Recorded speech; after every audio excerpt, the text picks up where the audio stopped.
long captured by one family, and they are using it for their benefit to the detriment of their people. And it doesn't stop bleeding there. In Central African Republic and in Libya and in Mauritania and in Mali, your continent is torn asunder. And we who have gathered here today are asking ourselves the fundamental question: what must we do to save Africa? And that is why today, when we are looking at Africa and when we are remembering you on that 24th day of May in Addis Ababa, Ethiopia, we cannot help but remember how animated you are.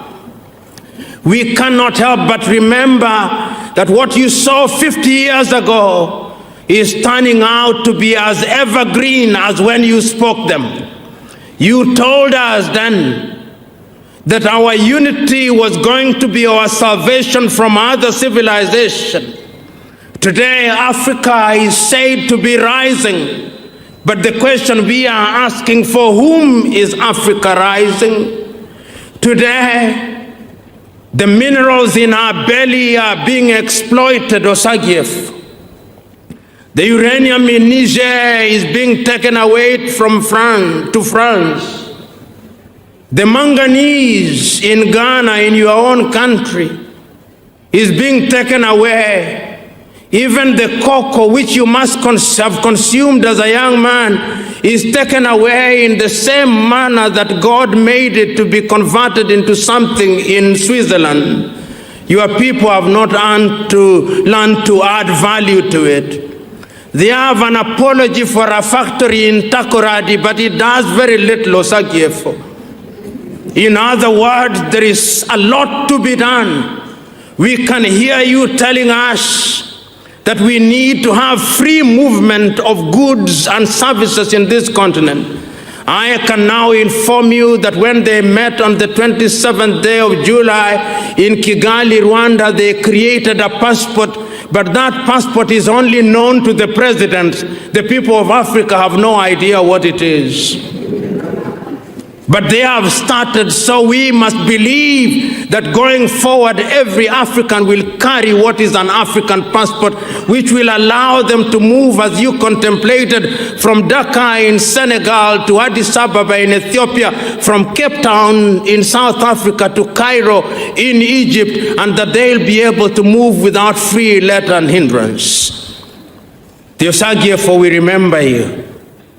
But we also remind ourselves that when we talk about unity, we are not saying that we should strike down our traditional institutions. We are simply saying that our traditional institution must be integrated in our modern scheme of doing things. And I must tell you that today here we are agreeing with Ali Mazrui that indeed what others think is the Tower of Babel can be a power of Babel, and that this continent can be united and our diversity would be a cultural and linguistic mosaic which would be our strength and the attraction to other parts of the world. Osagiefo, as I continue to speak to you in your grave, there is the tendency that I may speak until the cows come home, but what is the wisdom in doing that? You are so clear in 1963, that is your clarity that we must use to remind ourselves that Africa can rise. But as I posed a little early, for whom is it rising? Is it rising for the Indians? Is it rising for the Lebanese? Is it rising for the Chinese? Is it rising for the Americans? Or is it rising for the whole world with Africa as the bearers of the weight for our benefit? We want to live in a continent where we are respected, but we know that it's only through unity, and we believe that the academics will carry their weight so that our education has its value. Those of us who are trained in the sciences will no longer allow their knowledge to sit in libraries, but that knowledge will be utilized by the political class for the sake of the transformation of the lives of the people. We hope that our unity will create an environment where our young men and women will not be humiliated at the embassies of Australia, Canada, the United States of America, and little European countries, that they may acquire their passports as a way of escaping from Africa, which provides no opportunity and no hope for our young men and women. We can do it, we must do it, because if we don't do it, we ourselves will be done. So Africa must rise, because if Africa does not rise, Africa will perish. In memory of the Osagyefo Dr. Kwame Nkrumah, the first president of the Republic of Ghana and the most renowned Pan-Africanist. It is not lost on me that Ghana is celebrating this day in his honor and memory, and it is not lost on me that the great Kwame Nkrumah has now been fully rehabilitated in the life of Ghanaians and in the life and minds of Africans. Writing about Pan-Africanism, Kenya's renowned scholar Ali Mazrui says that when one thinks about the unity of Africa and the Pan-African movement, several names come to mind. Names such as South Africa's Nelson Rolihlahla Mandela and Tanzania's Julius Kambarage Nyerere, but no name is greater than that of Ghana's Osagyefo Dr. Kwame Nkrumah.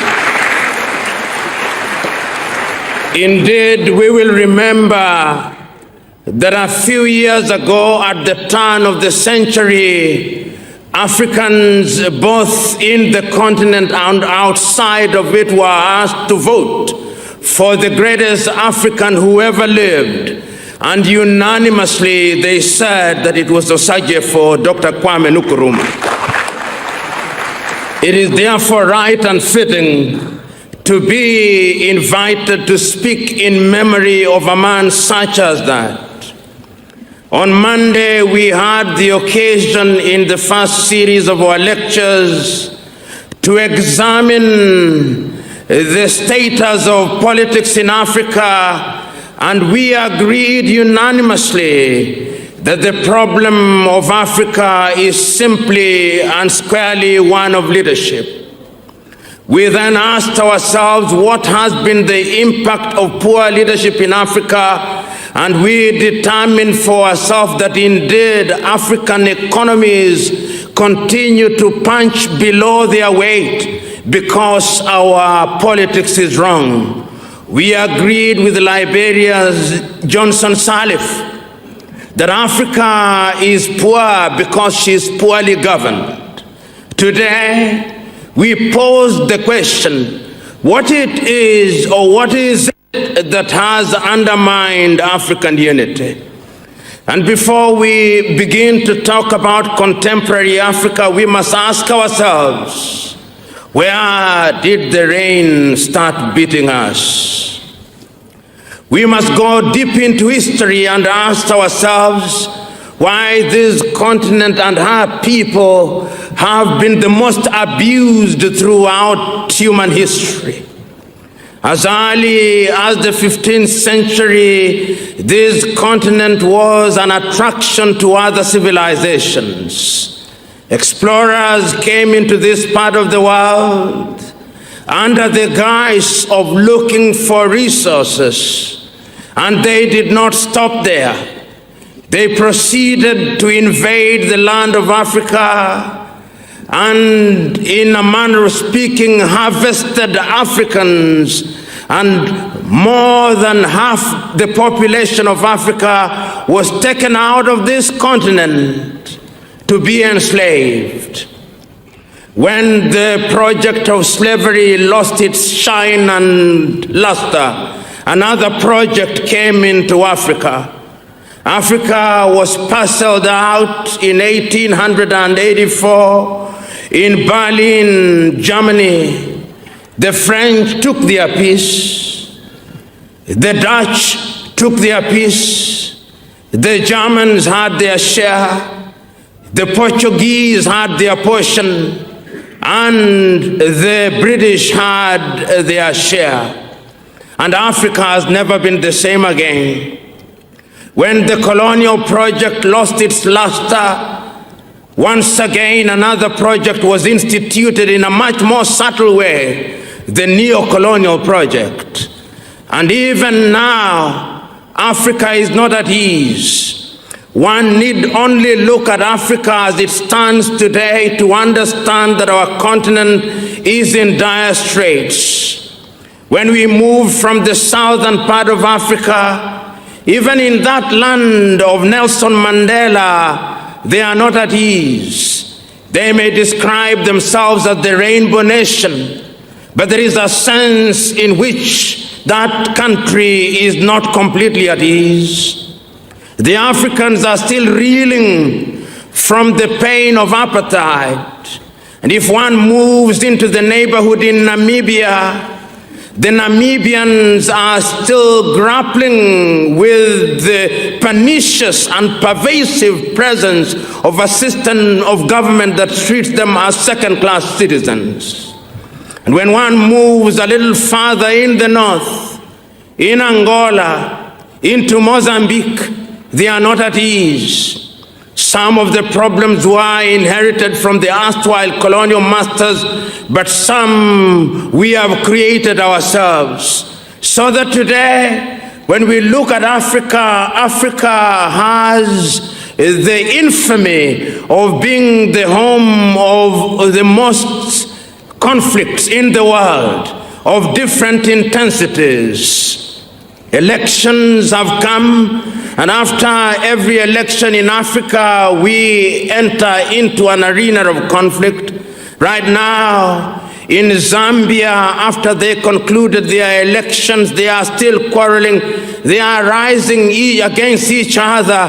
The Bemba are not at ease with the Chichewa. And in Mozambique, the Shoshangane are not at ease with their neighbors. In Zimbabwe, the country is falling apart, and the Ndebele are not at ease with the Shona. In Central African Republic, the country is not at ease. In South Sudan, the Nuer and the Dinka are not at ease.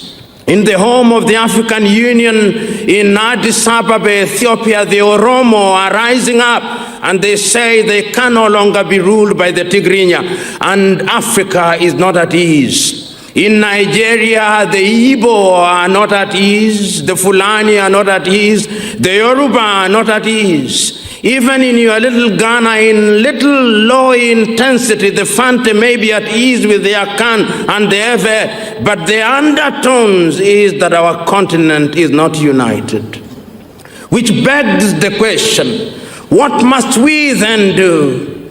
Is it a new realization? We are gathered here today in honor of a man who could see these things ahead of his time. I had last night the advantage of reading a statement that was made by one who was a member of the delegation, the Ghanaian delegation in 1963, Kofi Batsa. And he writes about Kwame Nkrumah, the man who could see tomorrow. And he remembers so very distinctly on the 24th day of May 1963, when the Osagie for Kwame Nkrumah was given the opportunity to speak to his fellow African leaders in an animated fashion. Kofi Batsa remembers he abandoned his written script and pointed at all the African leaders who are there. Much more prominently, remembers, he pointed at Ethiopia's Haile Selassie and told him, "You, Haile Selassie, We will not be there if we do not unite. And once he had finished with Haile Selassie, he turned over to Nigeria's Abubakar Tafawa Balewa, and he told him, if we do not unite, even you will not be there. And he did not stop there. He turned to Fulba Maga of Dahomey, now the Benin, and told him, if we do not unite, you will not be there, and I will not be there. And as if he were a prophet, so soon thereafter, they had all been overthrown, including the Osagyefo himself. Unity, or is it disunity, is Africa's Achilles heel. Let us understand the Africa that we are talking about. It is an Africa that today is divided into 54 odd countries. It is an Africa that has over 3,000 ethnicities and over 2,000 languages. It is an Africa that, as I've said, was parceled out in Berlin. It is an Africa which Europeans still refer to strangely in the following terms, and is the only continent that is referred to as such. That Africa is sometimes described as Anglophone Africa, to suggest that there is a part of Africa which speaks English. Even when only 1% of the population speaks English, we are referred to as Anglophone. And Ghana is therefore Anglophone. Kenya is Anglophone. And they don't stop there. They go to the former French colonies and they look at a few leaders speaking French and they say that is Francophone. And we who have the advantage of going to school also proudly refer to ourselves as Anglophones and Francophones. And they do not stop there. They go to the former Portuguese colonies and they say these are also Lusophones. No other continent in the world is referred to in those terms. The consequence is that the continent continues to be divided. Today, when one looks at Africa and her 54 unviable nations, with her 54 national anthems, with her slightly over 40 useless currencies, with her many passports. The currencies are not useless because they do not work. They are useless because they only have meaning within the boundaries of their countries. So that your cedi beyond Ghana has no value in Togo, and the Togolese with their franc beyond Togo, it has no value in Benin, and their currency in Benin beyond Benin, it has no value in Gabon. But yet, when you are confronted with the almighty dollar and the almighty euro, you quake in your boots. Africa is disunited. And this disunity is because we do not know that we are weak because we are disunited. We know in unity we can find a solution. And this was so very evident as early as 1963. The clarion call for unity was evident in many parts of the world. In the eastern part of Africa, Tanzania's Mwalimu Julius Kambarage Nyerere, when asked by the British to lead Tanzania or then Tanganyika to independence, said, I want to delay the independence of Tanganyika that Kenya, Uganda, and Tanzania may become independent as one nation. The other leaders refused. They had been given the dose that makes Africans think in a manner that is confusing and at once schizophrenic. They were told that you must retain this intangible thing called sovereignty. And they accepted. And the East African region has been grappling with unity. In this part of the world, After Ghana had attained independence, there was no shortage of effort on the part of the Osagyefo Kwame Nkrumah to entice other leaders into some form of unity. And you Ghanaians will remember that he signed a treaty with Congo's Patrice Emery Lumumba and Mali's Modibo Keita to create the first semblance of a united Africa. But even in those early days, the French were not resting. They were using other leaders such as Félix Houphouët-Boigny to create a different Francophone arrangement, meeting in Antananarivo in Madagascar, then known as Malagasy. Divide and rule has been the method that has been used against us. So the question that we must ask today: will this continent continue to be in political and economic diapers until the second coming of Christ? Will this continent continue to punch below our economic and political weight, to be treated as a junior at every assembly of the Committee of Nations? Will this continent only continue to participate in international fora as a junior partner? Will this continent only continue to relate with other civilizations in the world in the manner that a horse relates with the rider, with Africa being the horse and the rider being other civilizations? This is a question that we must pose to ourselves. Osagyefo Kwame Nkrumah had no clouds in his eyes. He had no doubt in his mind that the only antidote to the malady of disunity was unity itself. And he was so eloquent, not only in 1963, no sooner had Ghana attained her independence than in 1958, on the 30th day of April, he assembled a group of African leaders, the then 8 independent countries at that time, and told them we must find a common denominator, and that common denominator is that we must unite. And he did not stop there. In 1961, he visited Casablanca, Morocco, and talked to the people of Africa, then telling them that we must unite.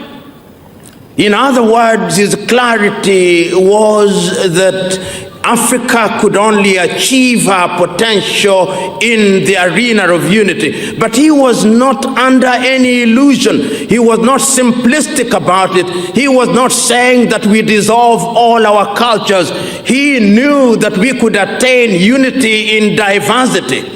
And Ali Mazrui, in fact, captures it in a manner that is at once titillating and instructive. He says that if many of you thought that Africa was a Tower of Babel, there is power in the Tower of Babel.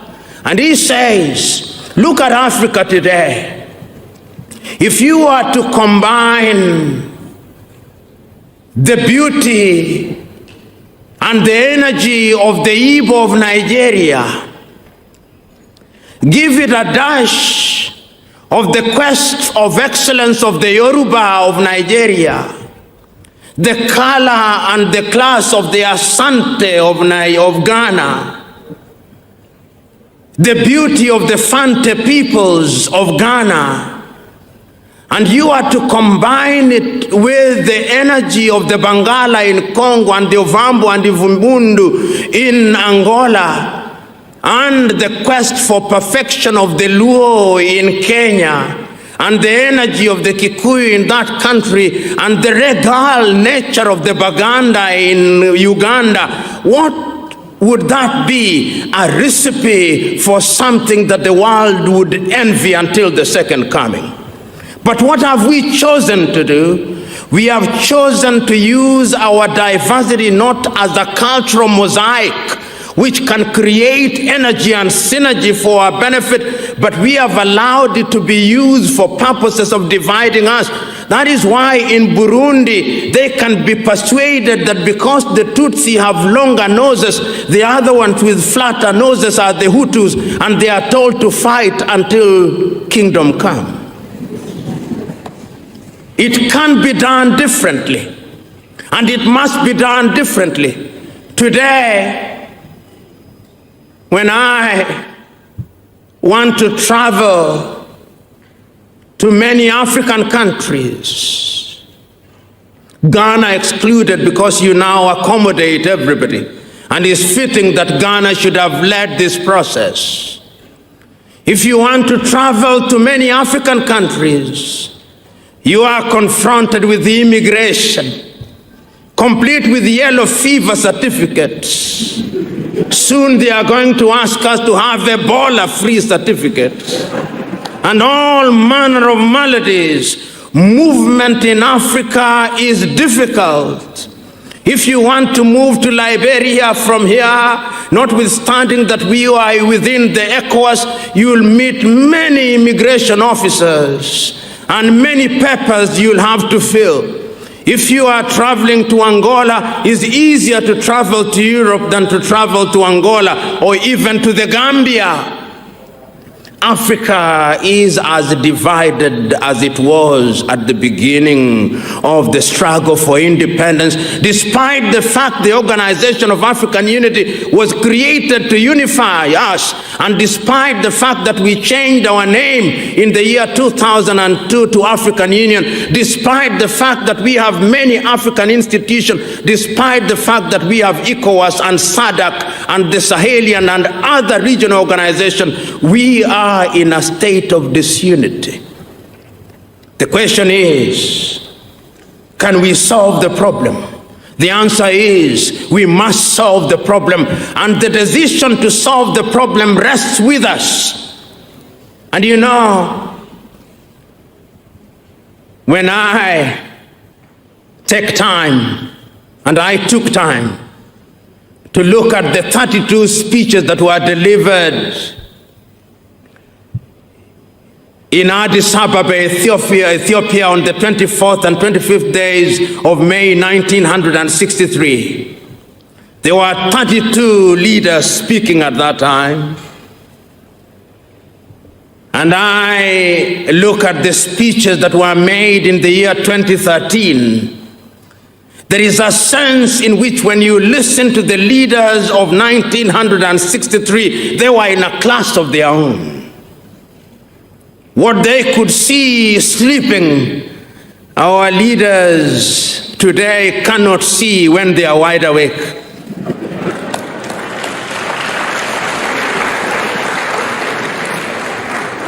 There is a sense in which they had a sense of passion of unparalleled kind. And many of them did not have the advantage of the resources that the current leaders have. When I look at, for example, Zambia's Kenneth David Kaunda talking about Africa, talking about his own country, one country and one nation, and that nation Zambia, and that nation must be an example for Africa, you get to realize that these were selfless individuals, and he was speaking for Central African region because he recognized that it's only through unity that Africa could be delivered. And indeed, many of you will remember that African unity at that time, on the different occasions that Africans have decided to unite, Africa has always delivered. When Ian Smith declared Rhodesia to be independent from from the British, the Africans organized themselves at that time. And you remember the frontline movement involving Zambia's Kaunda. You remember Tanzania's Kambarage Nyerere, how they sacrificed to ensure that Zimbabwe was free. And they were bombed by the South Africans at that time, but they were united. You remember until 1975, Mozambique was a colony, and you'll remember that Angola was a colony, but the Africans united and they spoke with one voice. And because they spoke with one voice, those countries were delivered from the yoke of Portuguese colonization. But no sooner had they been delivered than a fit of amnesia set in. They forgot that they were Africans and they were gravitating towards Lisbon. That is the tragedy of Africa, that when the chips are down, the educated African particularly respond to the erstwhile colonized. Typically, Africans who are educated, and I've said this before and I repeat it, those of us whose countries were colonized by the British, your greatest pride and your greatest ambition is when you have a flat in England. And when you are talking about your flat in England, your chest is pushed out as if to celebrate that reality. Your greatest love is when your child visits or attends a British education system. That is your greatest joy. In other words, our minds were long captured. I said that because of our disunity, when you speak to the former French colonies, when you talk about unity, and I remember one day the president of Senegal was away out of his country, and there was a problem in his country, in Dakar, Senegal. They did not have water for 1 week, and he appealed to dear France to come and fix the water. They did not appeal to Ghana or Nigeria. No, it must be France. It must be Paris. And the Portuguese, in their default mode, they'll not appeal to South Africa. What they'll do is to appeal to Lisbon. That is how we have been tutored and is a byproduct of our disunity. Kwame Nkrumah was able to see this. And I want us to examine what he said in 1963. He said, among other things, if we do not come out of this conference a united front, then I can assure you that we will be recolonized again. And this time round, the recolonization, which will be of a much more subtle and a much more pernicious kind. Many of you may think that the neo-colonial project is dead and as dead as dodo. I want to remind you that the neo-colonial project is alive and well.